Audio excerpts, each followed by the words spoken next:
Subscribe sekarang channel YouTube Novelas Kadina. Gratis. Bab 4321. Ketika Jesse melarikan diri dari keluarga Faye, dia berpikir bahwa melalui pandangan ke depannya yang luar biasa, dia pasti bisa memainkan operasi ekstrim dan melarikan diri dari langit. Tapi dia tidak pernah bermimpi bahwa dia baru saja kehabisan keluarga Faye. Bahkan tidak 5 menit sebelum dan sesudah, dia berada di sebelah rumah keluarga Faye dan menjadi tahanan. Sangat ketakutan, dia dibingungkan oleh berbagai pikiran di dalam hatinya. Meskipun dia tidak tahu siapa geng yang menculiknya. Tapi jauh di lubuk hatinya, dia sudah punya jawaban.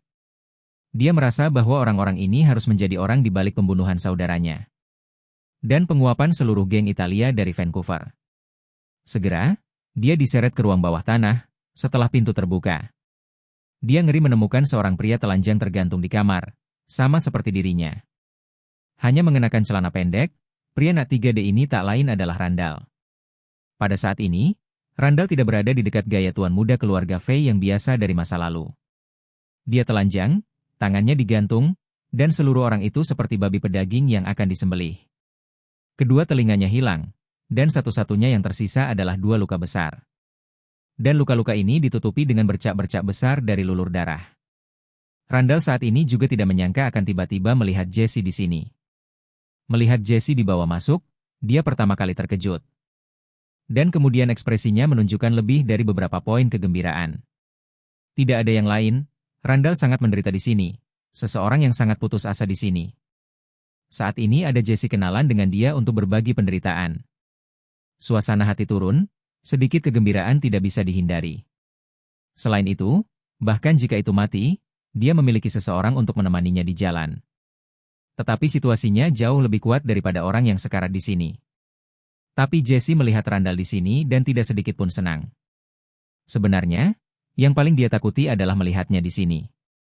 Karena, jika pihak lain bahkan berani memindahkan tuan keluarga Faye. Lalu siapa dia? Kentut? Mencoba melarikan diri akan memiliki lebih sedikit kesempatan. Pada saat ini, salah satu tentara front Cataclysmic memandang Jesse dan bertanya, "Tuan Muda Kiao, Tuan Muda Faye sangat senang melihat Anda. Kenapa kamu sama sekali tidak senang melihat teman lamamu?" Jesse tega mati. Dia seperti manusia. Bagaimana mungkin dia tidak mengerti pikiran Randall? Jika dia Randall, tiba-tiba melihat seseorang menemaninya, dia pasti akan senang. Dia memiliki ilusi bahwa dia bisa berhasil melarikan diri. Tapi dia tidak menyangka akan ditangkap di sini secara tiba-tiba. Pada saat seperti itu, dia secara alami dalam suasana hati yang rendah. Prajurit itu melihat bahwa Jesse tidak berbicara, sebuah tangan meraih kerahnya. Memberi bolak-balik 2 tamparan keras di wajahnya dengan marah berteriak. "Aku bertanya padamu, mengapa kamu tidak menjawab?" Tubuh Jesse yang lemah, yang dapat menahan tamparan keras pihak lain. 2 tamparan, langsung dipukul dengan bintang di matanya, meludahkan darah. Jadi hanya bisa buru-buru mengatakan, "Saya senang." "Saya senang?" Prajurit itu memberikan tamparan lagi di wajahnya, dengan marah mengutuk. "Sial, tidak tulus sama sekali, beri aku bicara ulang." Gigi Jesse patah sedikit, wajahnya penuh rasa sakit seolah ingin meledak. Tapi hanya bisa menegangkan kepala dan memohon. "Aku sangat senang. Tolong jangan pukul." Prajurit itu tertawa. Tuan muda yang kejam Kiao, kenapa dia memohon belas kasihan begitu cepat? Tapi hanya menerima beberapa tamparan saja, pertunjukan yang bagus baru saja dimulai. "Kamu sangat awal untuk memohon belas kasihan, apa yang bisa dilakukan dalam sekejap?" Bab 4322. Saat Jesse mendengar ini, dia tahu bahwa pihak lain pasti tidak akan membiarkannya merasa lebih baik. Dan mungkin bahkan siap untuk membuatnya menderita sampai mati. Jadi dia tanpa sadar menangis dan memohon, "Kakak, kita tidak punya musuh. Kenapa kamu ingin membunuhku, kakak?" Randall melihat Jesse seperti anjing mati yang menangis dan memohon, kilatan cahaya di hatinya. Segera menatap monitor di atas kepala, membuka mulutnya, dan berteriak, "Pak! Joseph, Tuan Joseph, apakah Anda di sana?" Penculikan Nona Gu adalah ide Jesse. Semua detail sudah direncanakan oleh dia adalah Pak Joseph. "Tolong bantu saya memberi pesan kepada Pak Wade, mohon Pak Wade untuk memberi saya perlakuan yang ringan." Seluruh orang Jesse mendengarkannya dengan tercengang, bagaimana dia bisa berharap. Randall membuka mulutnya sebenarnya untuk menumpahkan pot padanya. Selain itu, mendengarkan arti kata-kata. Seolah-olah dalang di balik penculikan Sarah ini telah membawanya ke sini.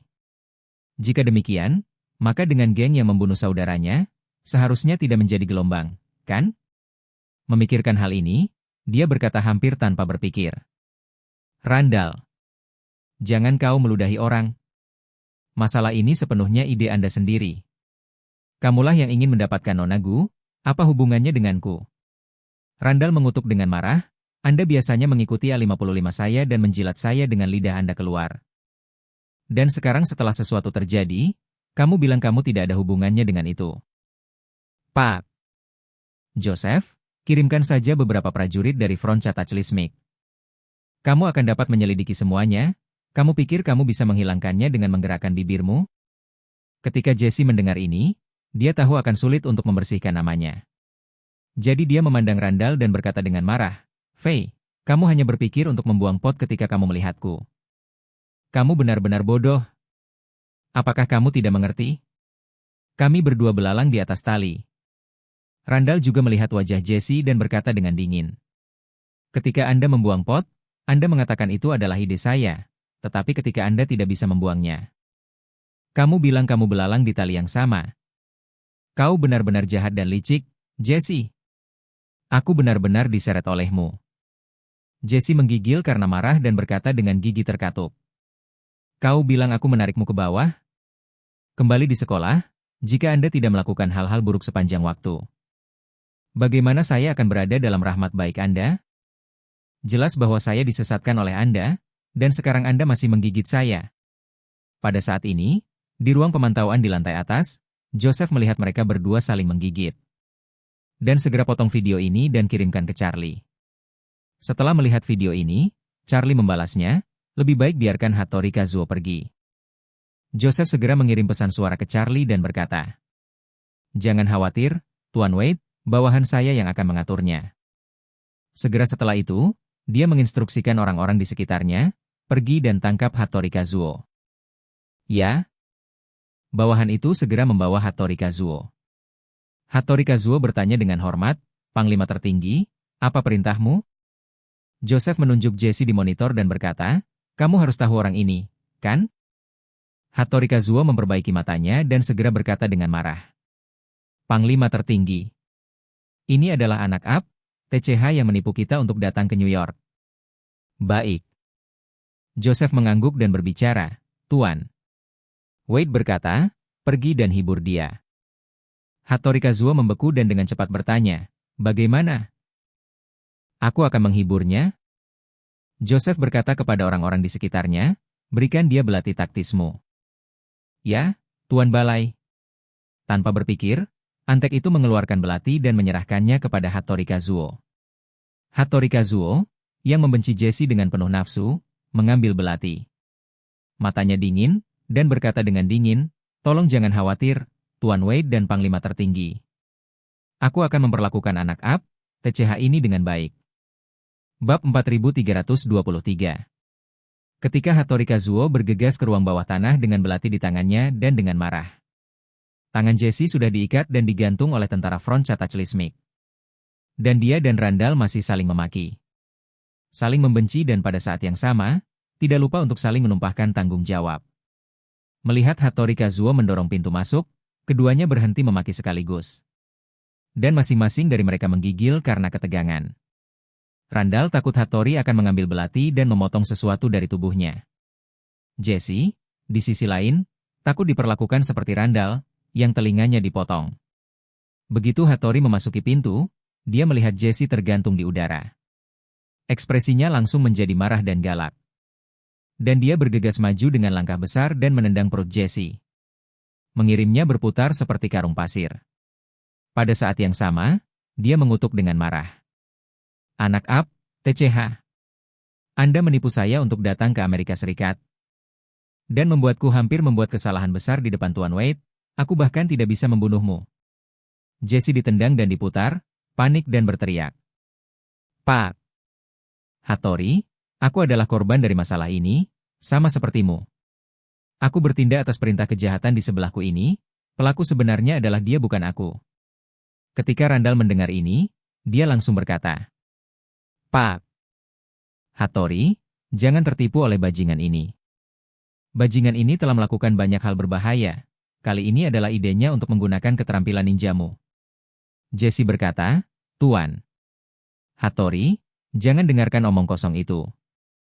Dialah yang ingin membunuh Nonagu, dan aku mengundangmu ke sini karena izinnya. Hattori Kazuo berkata dengan dingin, Jesse, apa menurutmu aku masih belum tahu identitasmu yang sebenarnya? Fei bukan orang baik, dan kamu bukan burung yang baik. Setelah mengatakan itu, dia menjambak rambut Jesse dan menatapnya dengan senyum dingin. Jesse Kiao, jangan membuat perjuangan yang tidak perlu lagi. Kamu dan Randall, tidak ada yang bisa meninggalkan tempat ini hidup-hidup. Begitu kata-kata itu jatuh, tangan kanan Hattori Kazuo mengayun dengan keras. Dan dalam sekejap, dia memotong telinga kiri Jesse sampai ke akarnya.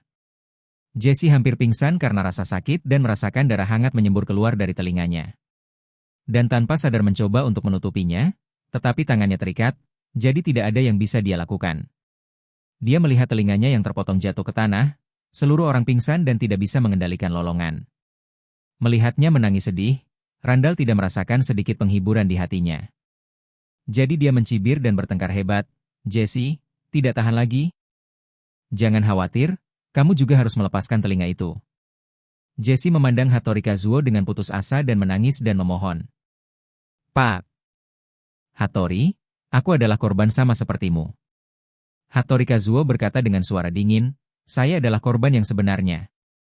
Setelah mengatakan itu, tangannya terangkat dan memotong telinga Jesse yang lain juga. Hal pertama yang perlu Anda lakukan adalah menyingkirkan masalah tersebut. Jesse melihat keangkuhan dalam ekspresi Randall, hatinya sangat marah. Dan kemudian dia tiba-tiba teringat sesuatu dan berkata kepada Hattori Kazuo. Pak Hattori, Anda tidak boleh membiarkan Randall ini pergi. Keluarga Fei telah mengirim seseorang ke Jepang malam ini. Mereka mengira kamu menculik Randall. Jadi mereka telah mengirim banyak ahli untuk memusnahkan seluruh keluarga ninja Iga. Ketika Kazuo Hattori mendengar ini, dia terkejut dan bertanya. Bagaimana kamu tahu bahwa keluarga Fei telah mengirim seseorang ke Jepang? Jesse buru-buru berkata, Tuan Hattori, aku telah bersembunyi di rumah keluarga Fei akhir-akhir ini. Dan aku tahu setiap gerakan keluarga Fei dengan sangat baik. Saya memiliki informasi yang sangat pasti untuk membuktikan bahwa kakek Randall memang telah mengirim banyak ahli ke Jepang. Dan akan tiba di Jepang dalam waktu hampir 10 jam. Dan dia tampaknya sangat tidak puas dengan kecepatan penerbangan sipil.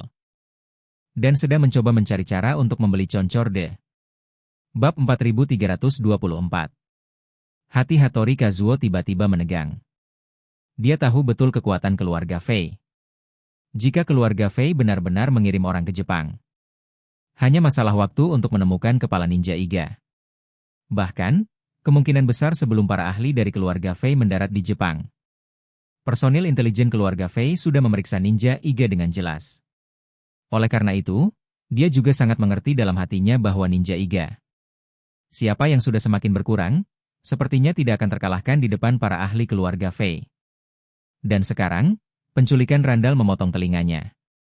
Semua akun di kepala mereka sendiri, begitu mereka menemukan ninja Iga. Mereka pasti tidak akan lembut saat merawat mereka. Seluruh ninja Iga akan dimusnahkan karena ini. Hal pertama yang dia pikirkan adalah menelepon ayahnya. Dan katakan padanya untuk membawa ninja Iga bersembunyi sehingga mereka tidak akan dimusnahkan oleh ahli keluarga Fei. Namun, dia sepertinya tidak dijaga di villa ini, tetapi pada kenyataannya, setiap gerakannya berada di bawah pengawasan ketat para prajurit Front Cataclysmic. Dan dia tidak punya saluran untuk menghubungi dunia luar. Dalam kecemasan, Hattori segera menodongkan pisau ke leher Randall dan berteriak keras. Beritahu saya informasi kontak keluarga Anda. Saya akan menemukan cara untuk memanggil mereka sekarang juga. Jika keluargaku dalam bahaya, aku akan membunuhmu sendiri untuk membalas kematian mereka.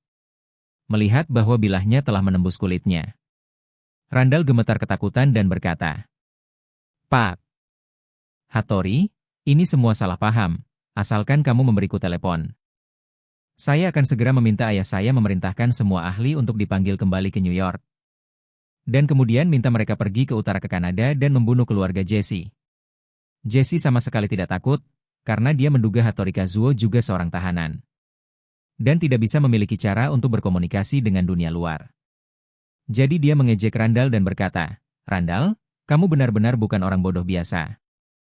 Karena kamu sudah di sini, bagaimana kamu bisa memiliki kesempatan untuk memanggil ayahmu?" Randall juga tahu bahwa peluangnya tipis, tetapi dia harus mencoba semua yang dia bisa. Jadi dia menatap Hattori Kazuo dan berkata, "Pak, Hattori, kamu harus menemukan cara untuk menghubungi ayahku, apapun yang terjadi. Selama kamu bisa menghubunginya dan memberitahunya situasiku, dia pasti akan menarik kembali semua ninja." Hattori Kazuo juga sangat khawatir saat ini. Dan seluruh tubuhnya panik, tidak tahu harus berbuat apa. Pada saat ini, seorang prajurit dari Front Cataclysmic masuk. Menyerahkan ponsel ke Hattori Kazuo dan berkata, "Tuan." Panggilan Wade. Hattori Kazuo buru-buru mengambil telepon dan berkata dengan gugup, "Wade." "Tuan Wade." Charlie tersenyum tipis dan berkata, "Hattori Kazuo, apakah kamu mengkhawatirkan keluargamu sekarang?" "Ya." Hattori Kazuo tersedak, "Mr. Wade, kekuatan ninja Iga secara keseluruhan rusak parah. Mereka hampir tidak cocok untuk keluarga Fei." Charlie tertawa, "Anda tidak perlu khawatir. Saya telah meminta Nona Nanako dari keluarga itu untuk mengatur pesawat sewaan. Itu bisa lepas landas dari Iga kapan saja dan terbang langsung ke New York. Kamu bisa menggunakan telepon ini untuk menelepon ayahmu sekarang dan bertanya padanya. Untuk mengatur agar orang-orang naik ke pesawat sesegera mungkin. Selama mereka bisa lepas landas sebelum keluarga Fei mendarat. Geng itu tidak akan bisa berbuat apa-apa dengan mereka." Hattori Kazuo bertanya dengan heran, "Tuan Wade, kamu berniat membiarkan mereka datang ke New York?" "Benar." Charlie di ujung telepon berkata sambil tersenyum. "Datang ke New York adalah pilihan terbaik." Hattori Kazuo berkata dengan gugup, Tapi New York adalah wilayah keluarga Fei. Jika mereka datang ke New York, tidak akan.